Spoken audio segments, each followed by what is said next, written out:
sugeng midhangetaken sedaya para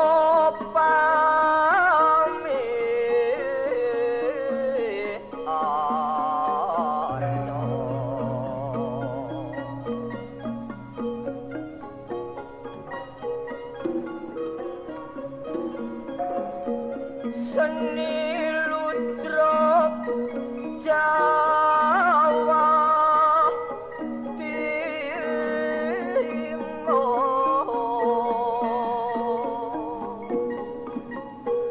mijil saking Surabaya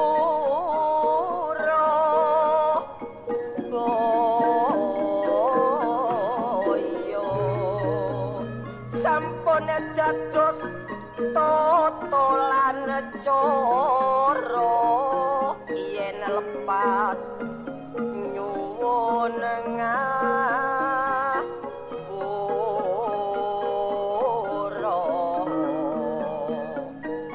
langkung prayogi parengono kritik saha pemanggih ingkang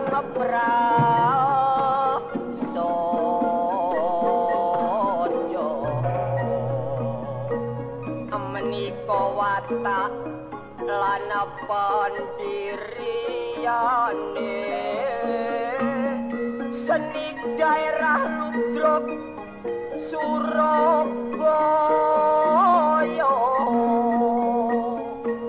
tembang anggur wis mekar sore arek Jawa Timur rakyat dhewe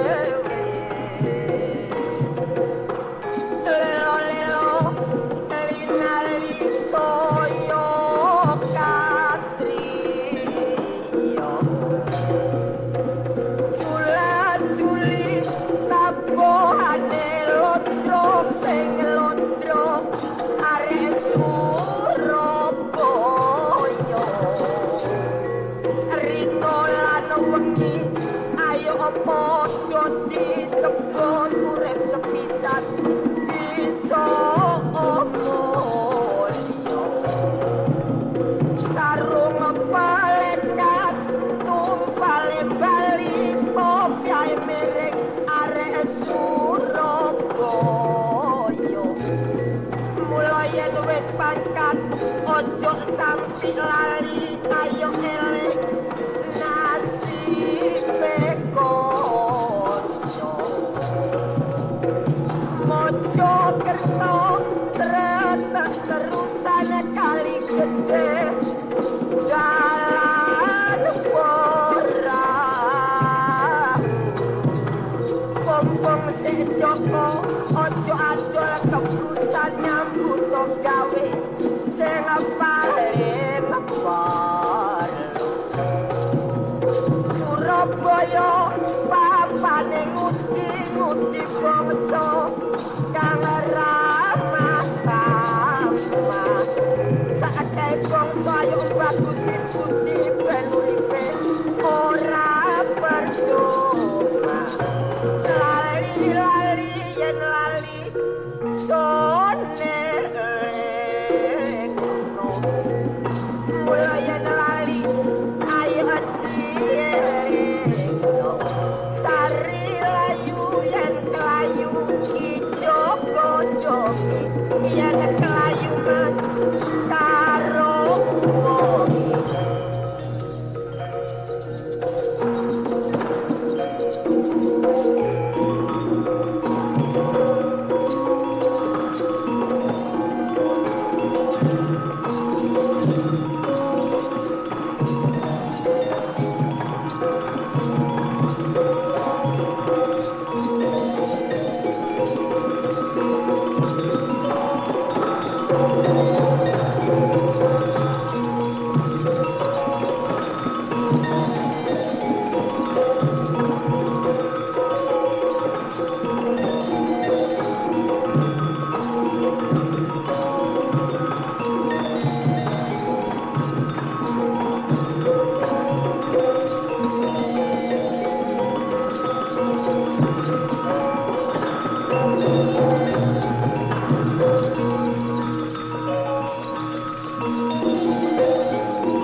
kurang ajar pangreh-pangreh praja. Kabeh lurah-lurah ngongkon nabuh kenthong tetir supaya nyekel lakune Sarip wong kaya aku. Padahal aku gak dosa, gak perkara. Dikepung wong desa Gedangan Waru nganti tambah oso. Tapi Sarip, lho untunge Sarip sing dioper. Lho upamane kok wong liya lak gembuk. Yo, tapi Sarip ngakoni duwe kesalahan mungsuh Gupermelondo. Tapi nek salah mungsuh penduduk antarane Waru Sidarja, Sarip gak duweni salah. Ngrumangsani Sarip gak bayar pajak sak suwene 5 tahun. Mangkane kabeh pangreh praja kok nguber lakune Sarip. Cekelen Sarip mati. Tapi Sarip gak bakal mundur mungsuh Gupermelondo. Ayo, kabeh lurah-lurah, ojo maju siji loro telu. Ayo keroyo niki, Sarip tambah yoso.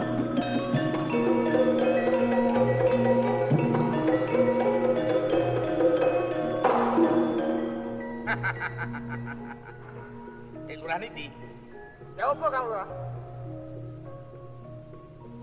Sakwise awakmu lan aku bergandring, ora lurah siji nanging lurah 30 luwih. Ya pancen bener iki. Ya. Nanging kenapa? Sing diperintahno Ndara Mantri awakmu lan aku. Iki apa sebabe? Oh, Kang Lurah Gedangan. Peno kudu mangerteni. Ndara Mantri Polisi Sukoco iki ora wong bodho, ora wong goblok. Oh iya. Anane lurah akeh sing dipilih ku antarane awakmu lan aku. Mula awakmu kudu mangerteni. Iya. Sebab awakmu iki lan aku iki siji-sijine lurah sing duwe perbawa sing gedhe. Oh, ngono toh. Nah, bener, Dik. mula kuwi Apa kandamu pancen bener. Nah, saiki enake kepiye? ngene Kang Lurah Gedangan. Nek awakmu goleki Sarip, wis jelas kangelan. Sebab duduk sele Sarip iki ora karo-karuan panggonane. Pancen bener. Saiki nek miturut pendapat apike awakmu karo aku iki teka menyang omahe Sarip. Dadi nang mboe Sarip Dah. Pak Oso. Bener, cocok. Lah mengko nek ana Sarip dicekel, nek kathek gak ana, mboke dipleter ditakoni menyang ndi duduk sele Sarip. Nek kathek gak ngaku, wis mboke ajaren. Yen perlu gawa menyang kaundran serahke Ndara Mantri Polisi Sukoco. Nah, iku syarat. Iki pinemumu. Iya. Cocok karo pinemuku. Lan maneh aku meling karo awakmu. Nek teko ana mbuke Sarip, Iya. aja kakean ngomong. Nomor 1 pajak, Nah, nomor 2 Sarip. Nah, pancen bener. Nek dheweke ora gelem ngakoni antarane pajak mau, ora gelem bayar. Iya. Ajar. Nanging ana anune lho, Kang Lurah Gedangan. Ana apane? Sing kudu hati-hati nek mlebu omahe Sarip. Sebab Sarip kuwi kena dikandhake. Kurang kaduk, kurang toto. Oh, pancen bener. Nah, mula kuwi. Wis Lurah Banaji Nah, lan Lurah Niti. Kekurangane apa? Iya. Atase Sarip bocah ijo. heeh. Ayo, budal nang ngene Sarip. Ayo.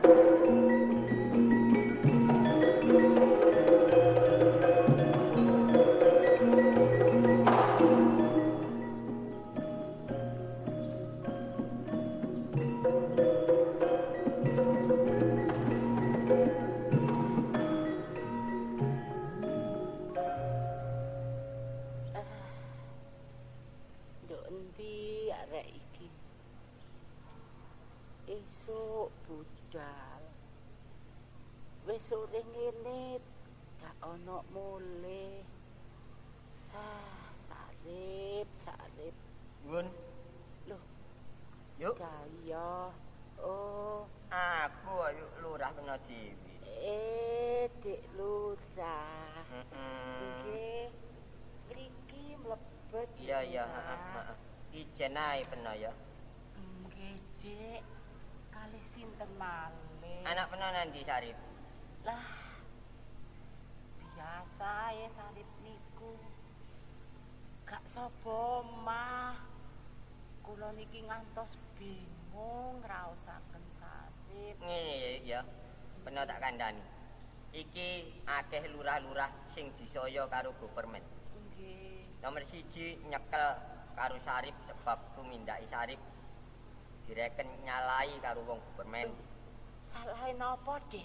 Gak ngerti perkara iku wong gawe salah iku iso ae wong government kuwasa. Saiki ya apa Sarip iku? Nomor 2 bakal nagih pajak nanggone Peno. Aku siji-sijine lurah Peno, mestine kudu mbelani. Rene Peno iki pancen gak duwe. Semoyo lah ya ta. Lah nggih Dik Lurah ngertos piyambak nggih kawontenan griya mriki. Lah ya napa atau pajak nggih kula bayar nek pun wonten Dik. Iya. Lah entene wong dereng gadah harta niku ya napa Dik? Iya. Sakjane aku ya wis mbelani karo Peno. Nggih. Tapi wong aku iki sik direh karo government. Dadi senajan tak belana ya apa tetep disalahno. Nggih, Dik. Ngene, engko nek ana lurah gedangan. Nggih. Ya, karo sak kanca kancane ya lurah Waru, ya lurah Sedati rene. Nggih. Waran nek kapane aku wis kene balik ngono ya. Nggih, Dik. Ya. Medho nrimo nggih, Dik nggih. Iya. Wis sepurane mawon sing ageng. Ku nek takoni Sarip barang Sarip waran gak tau mulih ngono ya. Nggih. Aku tak ana nggone mburi pawon ngono ya. Oh, nggih, Ya, kleresan niku. tak rungokne. Iya. Nggih, Dik. Nah, Ju. Oh. Sinten? Aku Lurah Banaji Gedangan. Nggih, Dik Lurah Banaji. Oh, nggih. Monggo mlebet. Nggih. Ngene yu. Enggak, Dik Lurah. Ngapunten. Tekaku ana kene ana perlune. Atas perintah government. Sing wose aku teko kene iki tekon nagih pajak karo government. Oh. Pajake tambah iku wis pirang taun urung kok bayar. Nggih, Dik. Nggih, lekas pancen niku mboten lepat. Kula rumaos pancen dereng bayar pajak niku. Dadi durung dibayar. Nggih. Pirang taun? Eling kula nek mboten lepat gangsal taun apa nggih, Dik nggih? Nah, bener. 5 taun pajake tambah durung dibayar. Nggih. Mula saiki kowe kudu nganakno, kudu ngujudake duit. Bayar pajak. Kula mboten lajeng bantah. Wong jenenge kula niku penduduk. Napa sing dadi aturane government niku mboten bantah. Tapi nggih nek nonton nggih ngertos piyambak kula niku tiyang sepuh. Oh, dadi sih semoyo. Nggih mboten semoyo ning dereng wonten.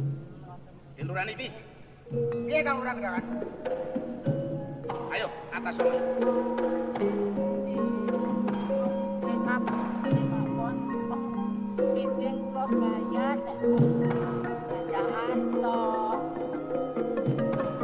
Ini yo.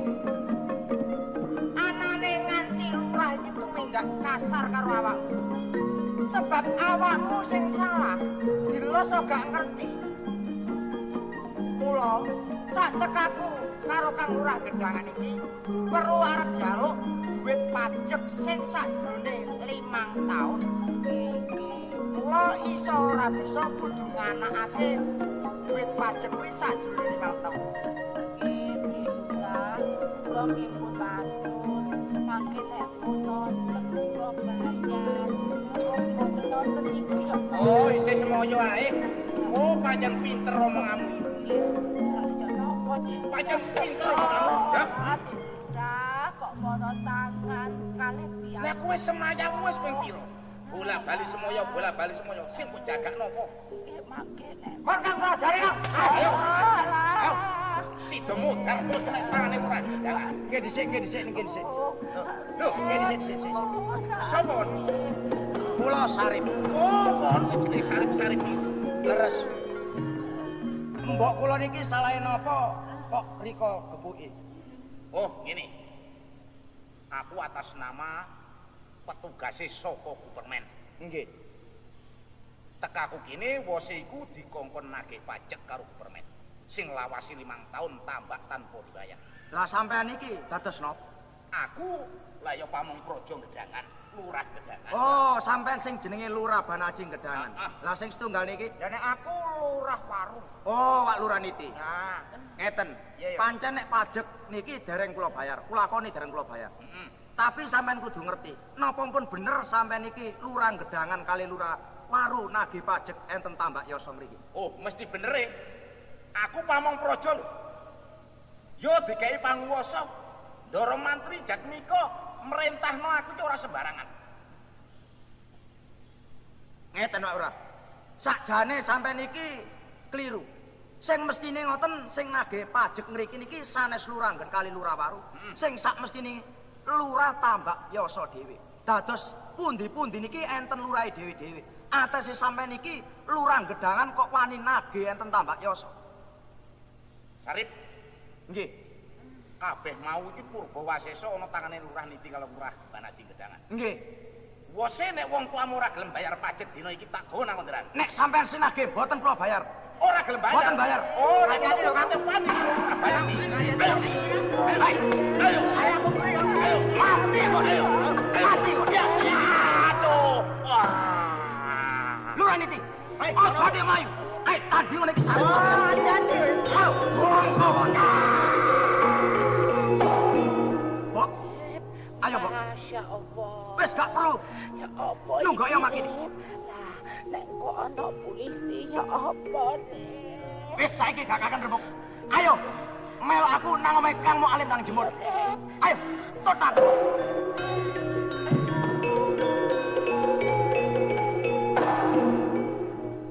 La ilaha illallah Muhammad Rasulullah. Lo ya apa Sarip ngamuk. Duh untunge aku iki mau mlebu nang jerone gentong kok aja ngono lak katut dipateni aku. Ya apa lurah wis patik gedebak. Banjir getih omahe Sarip. Mesti akeh lurah sing diancam Sarip sebab dikongkon karo Gupermen karo Ndara Mantri. Iki gak liya nek kepethuk aku mesti aku dipateni. Sadurunge aku mati, mulih kandha bojoku, Dik. Kapan aku mati, Dik?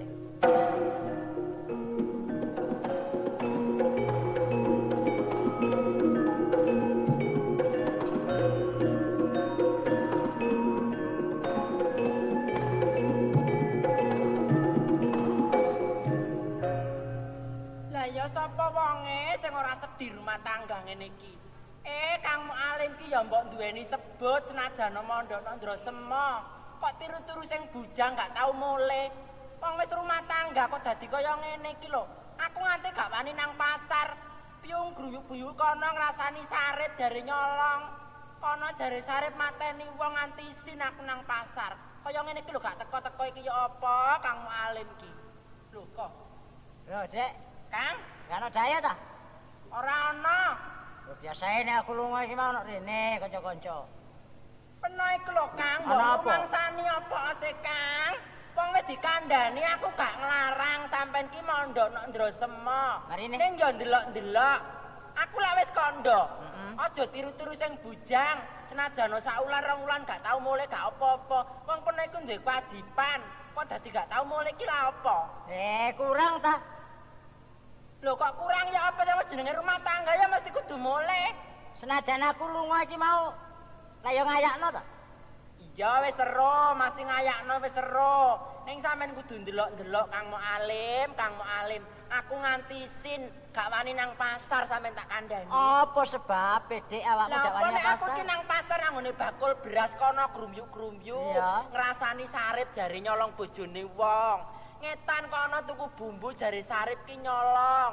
Maneh ngulon jare Sarip iki mentungi wong. Lho apa gak isin apa maneh sampean ki dulur tuwa Kang Mualim? Lah apa kok mikirno Sarip ku lha apa? Lho, wong jenenge dulur kaya ya apa sih sampean iki? Dulur nek kena diatur. Wong Sarip gak kena diatur jano. Ya mestine ya diurus nek ndelok mbok kaya ngono ya wis tuwa. Mbok diparani dijak mulai rene nak ngono. Alah ngono maneh cangkeme Sarip. Kaya daru watake Sarip. Ayo, Mbok. Ayo, Mbok. Lho, sapa iki? Lho, Aku ya. Rip. Lho, Mbak kene apa, Mbak? Wis tunggu kene, Mbok. Banyak apa ini? Lho, Mbak kene, Mbak. Ayo apa kene? Ayo, Mbak, tambah di kono. Kono, Dik. Penang obe. Anu Kang jupo bramang bawang kono tak temploke nang bathuke klocat tumpang gadung. Rip. Apa to, Rip? Oh ya, Kenapa mbok ini apa? digepuki lurah-lurah. Ya apa? Digepuki lurah-lurah. Ah, digepuki lurah. Iya. Lah nek ngono ya percuma ta awakmu iki. Apa? Wis kondang kuncara, tung Sarip gepuki wong, tung Sarip bacok wong. Lah kok mbok sampe diploro barek wong? Oh, dadi Rika iki nek mbok sampe digepuki wong, ati Rika ya krasa lara. Lho ya apa? Coba mbok kumpul barek aku. Sapa sing ganggu mbok? Nek gak pateni apa maneh? Oh, dadi iki Rika iki nek upamane mbok nganti digepuki lurah. Cilike lara gedene temekani pati. Heeh. Rika ya mbela pati. Wis mestine wong tua kari situ. Bener. Gak suwe sakwise lurah Banaji mung seluraniti. Nage mbok nganti mbok digepuki. Atase lurah Dungwaru mung lurah Gedangan. Sarip gak kakan rembug, gak kaken omong. Wateki Sarip Iya, ya apa? pateni wis. Ya apa? Pateni. Lurah-lurah. Iya. Kon paten. Iya. Lu Sarip rek. Kok dadak malih paten-patenan, Rip. Lah Rika kok paling malik ngono sih, Kak? Lho aku iki malah kepengin raten-ratenmu ta, Rip. Rika iki nek ngono ngarep nang pungkasan iki gak bener.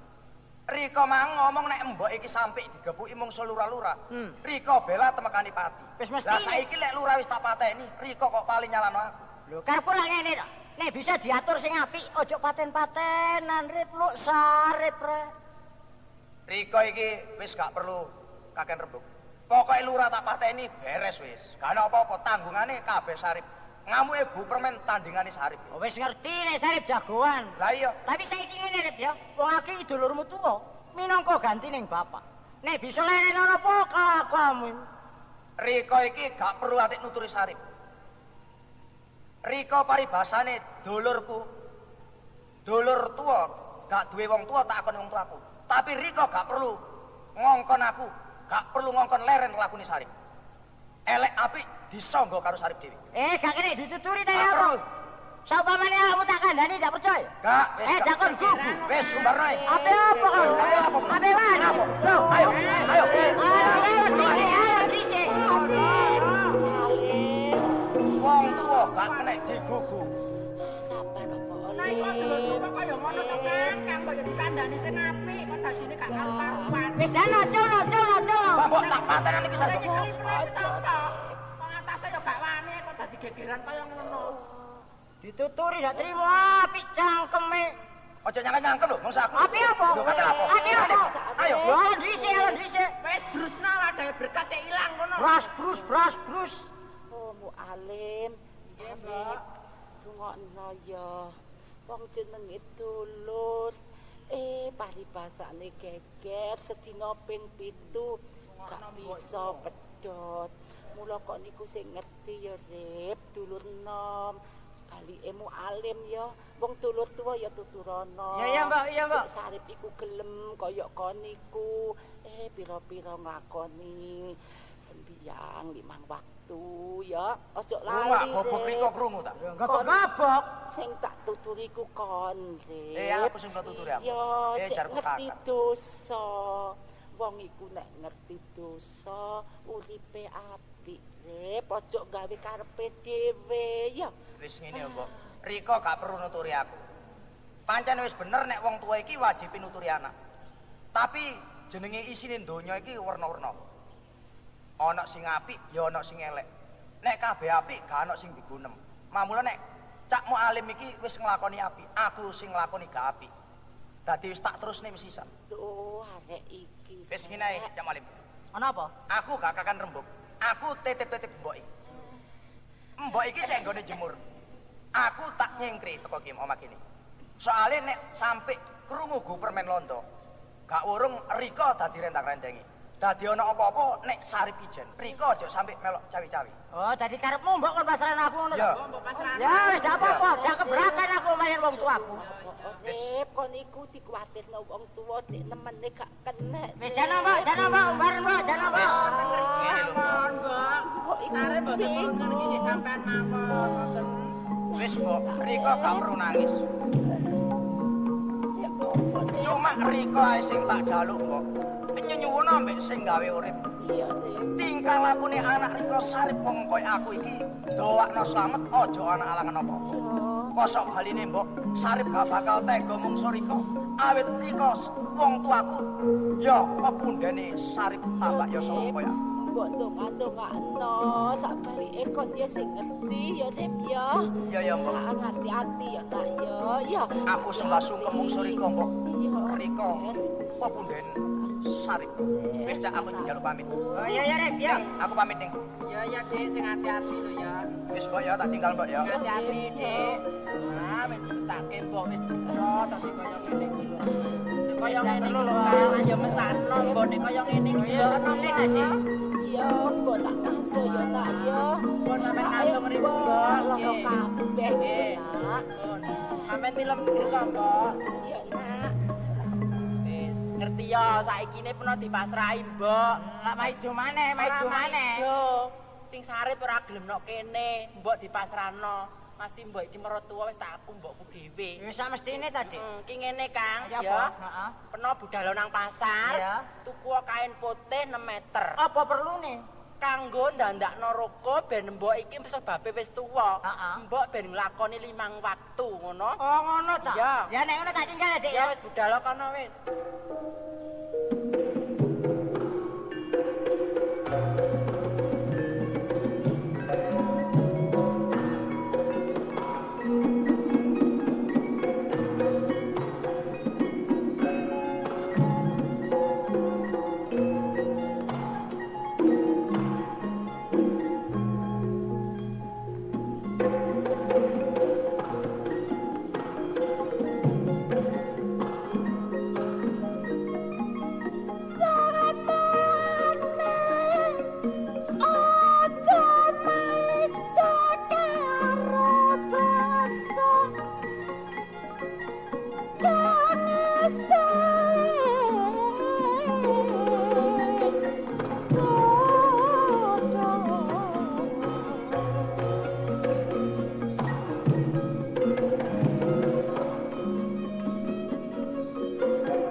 Wis pancene sing tak gawa iki jaran nakal.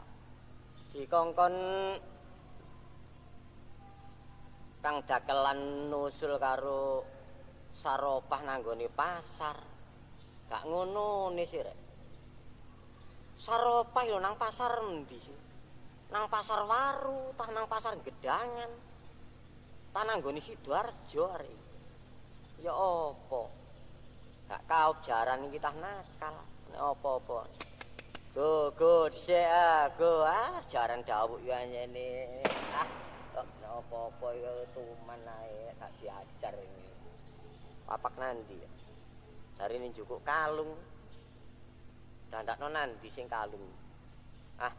Papak nanggone Sidoarjo ku nae. Kok gak ono ya terus ambah nanggone Waru ku nae. His.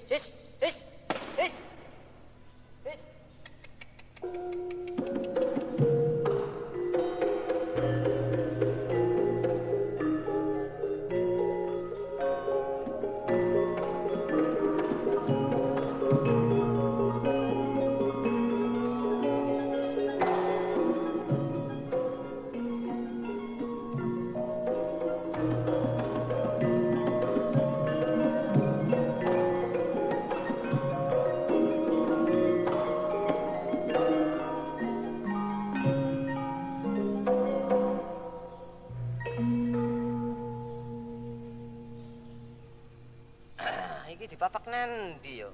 Ana nggone kene yo gak ono. Ya apa iki? Ya sapa ketebang-ketebang. Dudu are. Lakonane kok tapi potongane wong enggak iki. Saran iki yo ngono nakale gelan. Sik go. Kok anu panjane tak kelatak kok nijelno jaran iki ya gak gelem nek apa-apa iku. Tak tutup ning anggone Waru ae pisan ngono. Yen gak kepethuk kono ya tinggal balik ngono ae nek apa-apa iku.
Kene gak ono. Gak ngonone karepe nang pasar tah minggat panjene. Wah nyedi-nyedi. Ya apa? Neng. Pak, Saropah. Pak. Oi. Pak. Saropah. Ayo kan kau. Ayo.